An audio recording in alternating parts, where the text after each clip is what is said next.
Eh, la propia ley, la 27743, así como creo que era la 27260, el blanqueo anterior, invitan a las provincias a adherir a las normas establecidas por esta ley con la idea de eventualmente obtener un mayor éxito de este planteo de blanqueos y regularizaciones, moratorias, etc. Entonces, dice, los invitamos, provincias, a Ciudad Autónoma y también a los municipios a adherirse a las disposiciones de esta ley.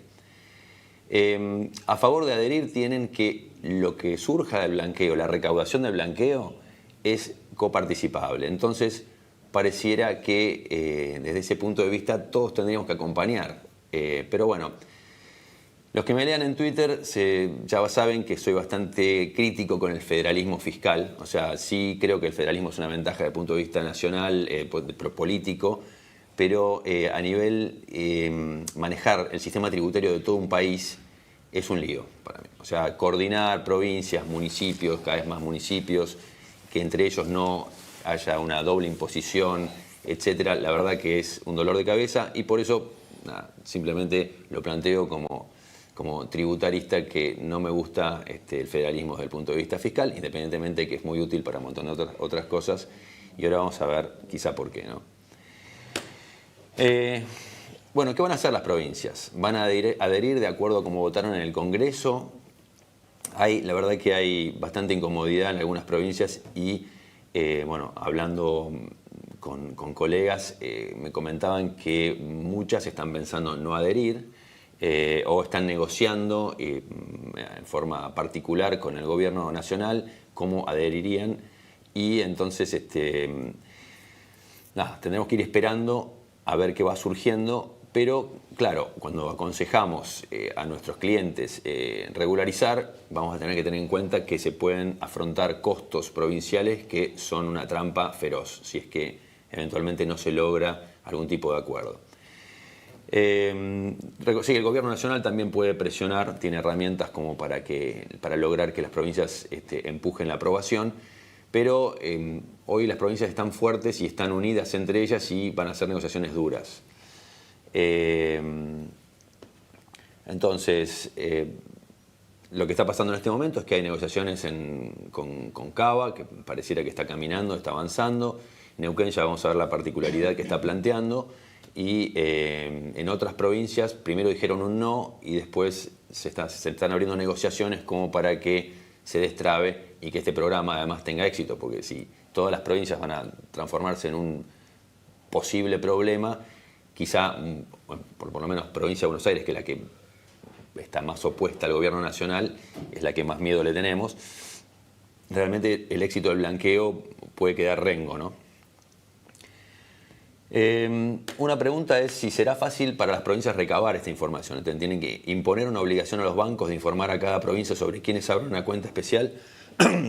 No sé, eso lo pueden llegar a plantear las provincias, pero los bancos, eventualmente el Banco Central puede disponer que no se les informe y eso no sabemos qué es lo que puede pasar.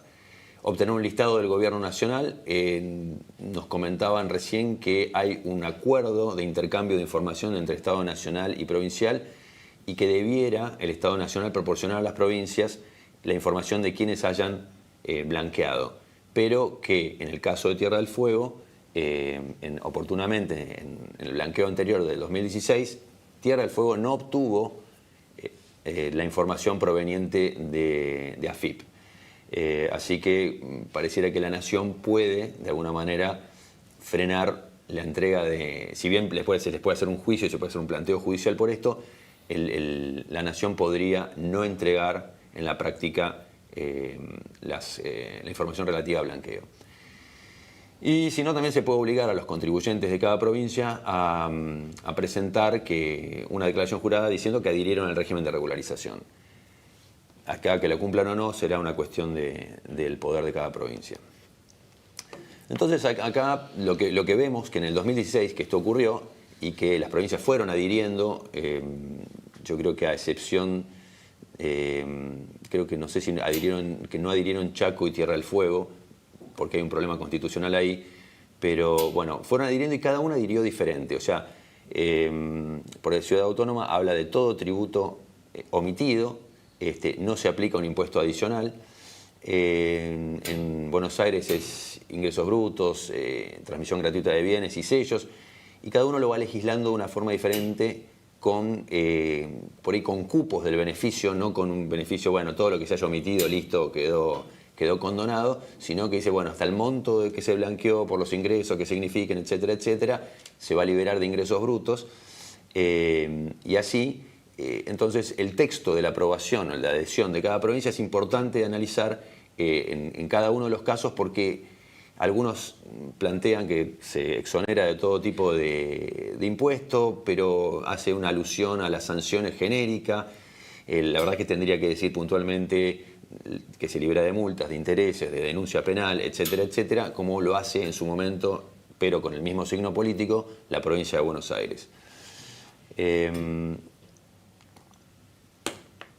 Bueno, bajando un poco más a la realidad provincial, nos encontramos que Córdoba, Chaco y Tierra del Fuego tienen en sus constituciones provinciales una cláusula que dice: ninguna ley puede disminuir el monto de los gravámenes una vez que han vencido los términos generales para su pago en beneficio de los morosos o evasores de las obligaciones tributarias. Entonces, esto impediría que estas provincias adhieran a un blanqueo a nivel general nacional.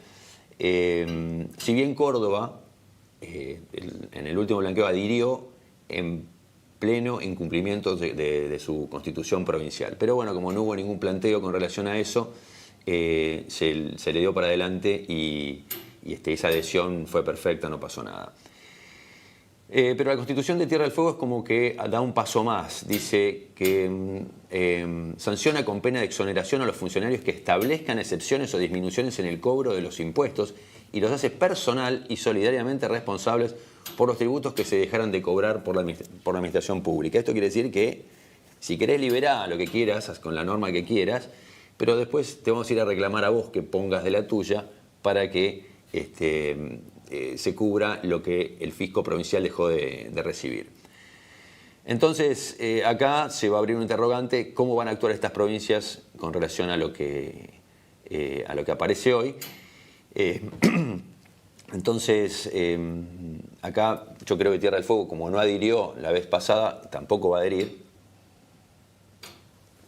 Y las otras provincias, Córdoba, supongo que es una provincia más ágil y más moderna, puede llegar a ser un planteo parecido al de los años anteriores. Pero bueno, nada, esto simplemente para tener en cuenta que hay limitaciones constitucionales que van en contra de la regularización actual. Por otro lado, cada provincia, bueno, lo que decíamos antes, cada provincia indica el alcance que va a tener la adhesión, y además la base de cálculo sobre la cual otorga el beneficio de exoneración de impuestos es diferente, hacen mediciones diferentes en cada provincia.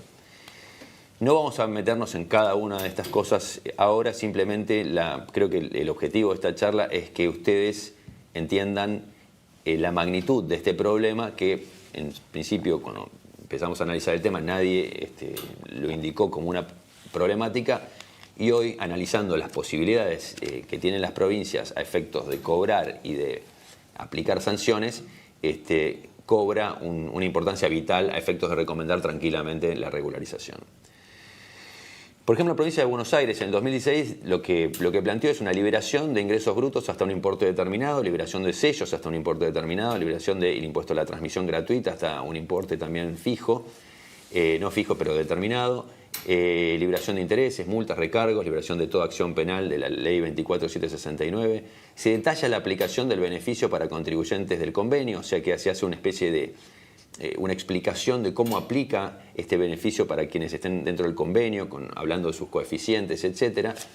Se excluye los depósitos de estas cuentas especiales del régimen general de retenciones sobre acreditaciones bancarias, y avisan que si yo pierdo el beneficio del sinceramiento, que recordemos que en esa época era la pérdida, se caía el blanqueo y se caía el blanqueo entero, entonces también yo perdía todos los beneficios a nivel provincial.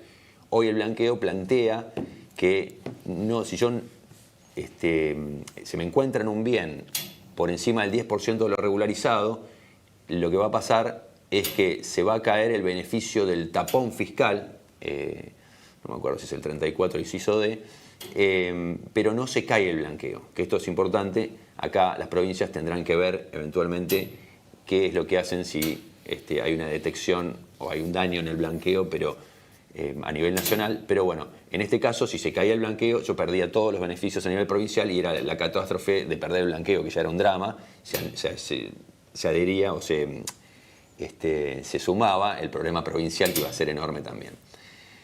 Y también se exigía, que esto yo la verdad que no lo vi en la práctica, una presentación a ARBA de lo que se haya presentado en AFIP. ¿Qué impuestos o tasas puede aplicar la provincia sobre bienes regularizados? Bueno, ingresos brutos, esto es claro, o sea, yo tengo un incremento patrimonial no justificado. Todas las provincias tienen herramientas dentro de sus códigos fiscales para aplicarme impuestos y presunciones sobre diferentes tipos de incremento patrimonial no justificado, sellos en instrumentos que surjan a la luz a través del blanqueo, impuesto a la transmisión gratuita de bienes, donde eventualmente existan transmisiones que también salgan a la luz a través de la ley de blanqueo. Ellos, revisando eventualmente sobre los bienes que se blanquearon, pueden encontrar que existen hubo transmisiones gratuitas no declaradas y eventualmente cobrar impuesto. Obviamente las retenciones bancarias y no sé, los saldos a favor. Acá quizás es un medio interrogante diciendo, che, vos blanqueaste 2 millones de dólares y me venís a reclamar tu saldo a favor cuando yo sé que vos esquivaste de declarar impuestos por los 2 millones de dólares. No sé si no pueden llegar a relativizarlos de alguna manera. Hoy, que es un tema muy protagónico dentro de la ida y vuelta de los contribuyentes con las provincias. Y a nivel municipal, y esto va a ser muy raro que los municipios todos, pero también bueno, va a ser muy raro que lleguen a la información también, adhieran por las tasas que son, por lo general, por ejemplo, la tasa de seguridad y higiene o la tasa de derecho de comercio, que van de la mano de la facturación local de cada contribuyente. Y entonces la verdad que sería muy útil que todas las provincias adhieran y que los municipios también se sumen para evitar el tema de riesgos de pasivos contingentes para todos los contribuyentes que se adhieran a la regularización. En el 2016, además de cada provincia plantear un esquema de adhesión diferente,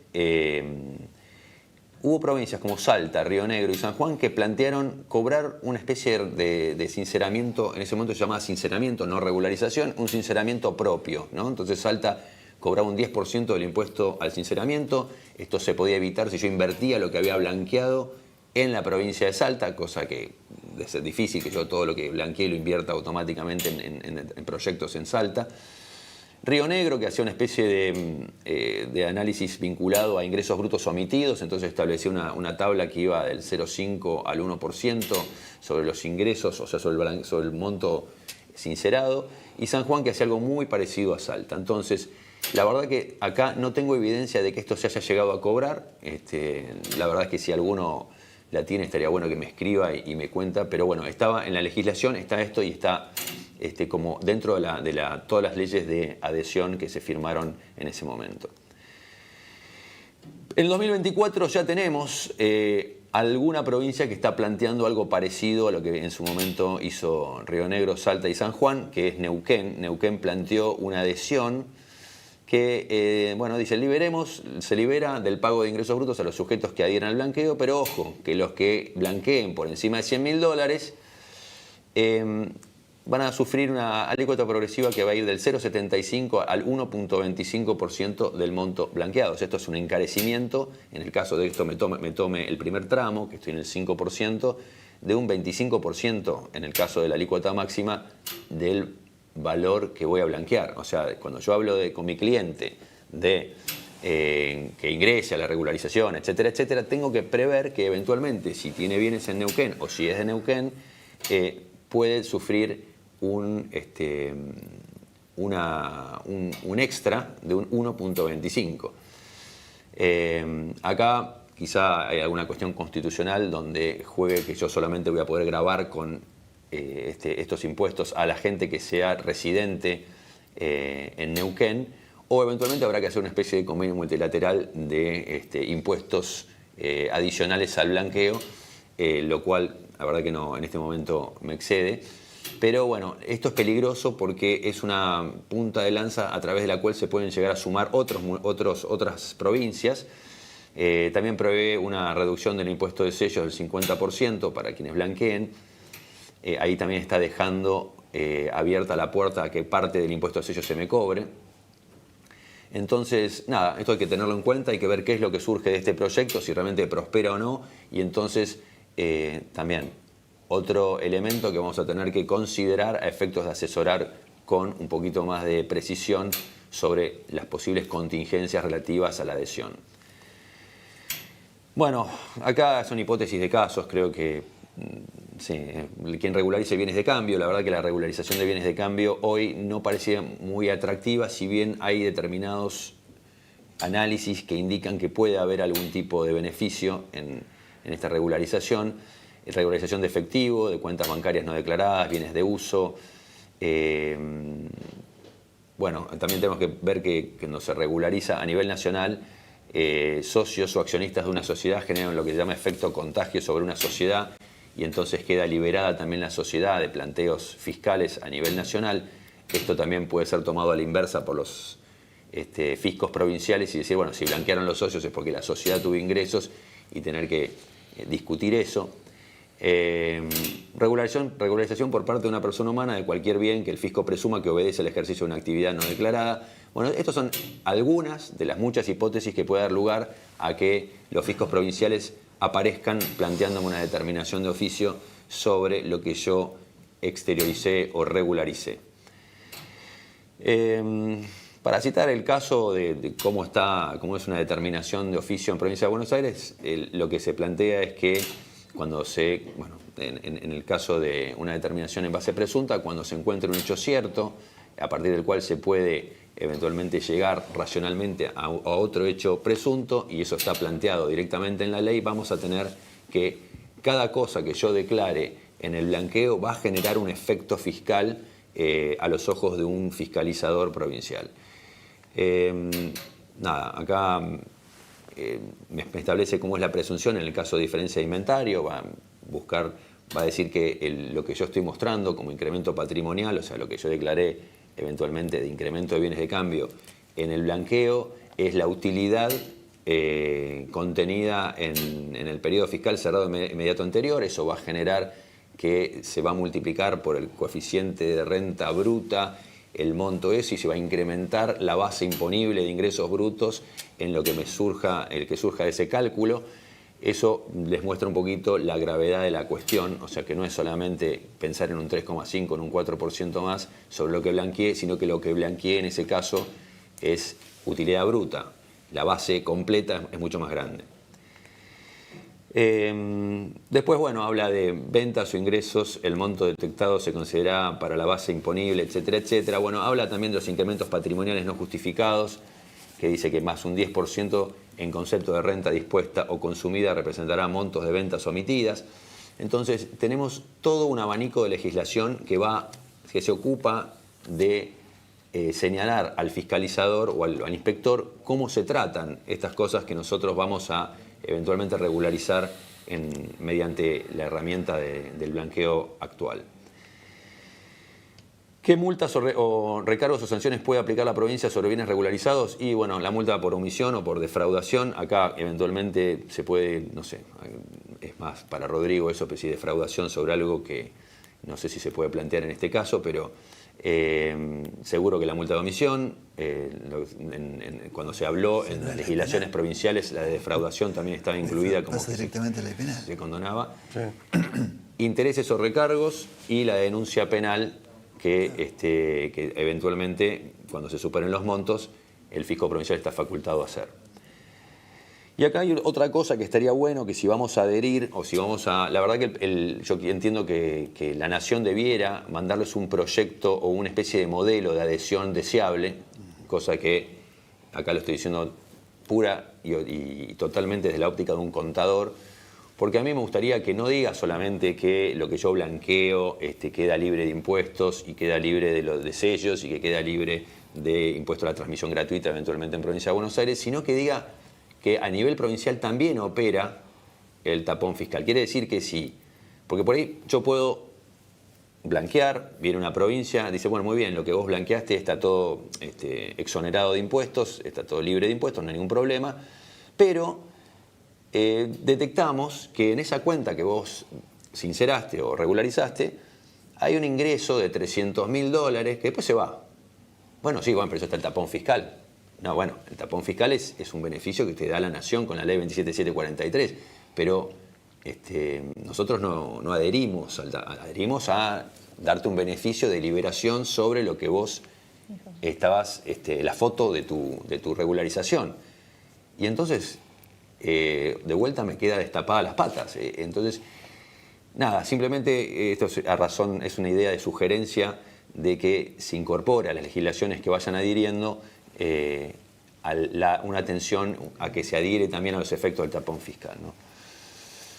Y por último, ¿qué tiene que ver el régimen especial de ingreso de bienes personales? Vieron que ahora se nos da la posibilidad de pagar por adelantado y que en muchos casos de los que analizamos es realmente interesante. Y los beneficios que me da este régimen de bienes personales adelantado es que, bueno, voy a pagar ahora con una tasa disminuida y en 5 años, y quedo cubierto por 5 años hasta el 2027, y en el 2027 termina la vigencia de bienes personales. Entonces, de acuerdo a lo que pase ahí, cuando termina la vigencia de bienes personales, lo que me dicen es, te damos una estabilidad fiscal hasta el 2038, esa estabilidad fiscal es un beneficio que hace que no me puedan gravar mis patrimonios a nivel global por parte de un impuesto nacional en más de un 0,25%. Pero ¿qué pasa si concluida la vigencia o cuando termina en el 2027, la Nación abandona la potestad de cobrar un impuesto global sobre el patrimonio de los contribuyentes? ¿No es posible que las provincias digan, bueno, ya que vos largaste este impuesto, nosotros vamos a tomar un impuesto, un bienes personales de la provincia de Buenos Aires, un bienes personales de la provincia de Santa Fe, Entre Ríos, etc.?